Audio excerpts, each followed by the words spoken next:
My son was a victim of a vicious attack in the parking garage in June of 2009.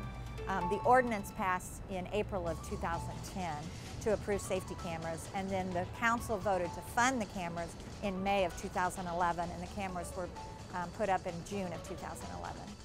My son was the victim, and he was knocked unconscious and doesn't remember the event. Lucky for us, there were surveillance cameras in the garage that caught everything on film. Since Adam can't remember the attack or what happened that night, the cameras told the story. Within 6 hours, there were 3 that were arrested, and over the next 2 days, 2 more turned themselves in. So 5 of the 8 or 9 were arrested in this case.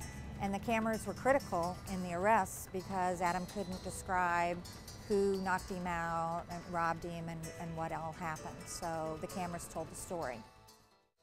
Keep Columbia Safe was formed through the work of adopting the safety camera ordinance, but our goal is to support local law enforcement and to improve safety in our community. We looked at a number of cities that use safety cameras, and the one thing that was pretty evident was that once communities started using safety cameras, they found the value and they added more, and that they really found them beneficial. And for us, in our case alone, it was very obvious that the cameras aided in the arrests of the individuals.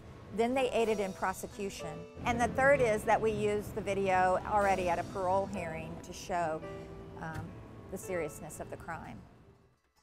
Law enforcement can't be everywhere 24 hours a day, 7 days a week. And so we looked at it as another tool. We didn't say that it would necessarily end crime or prevent crime, although we hoped it to be a deterrent, but it was another tool for law enforcement. The police actually looked at what they called the hot spots, or the highest crime areas, and that's where the cameras were placed.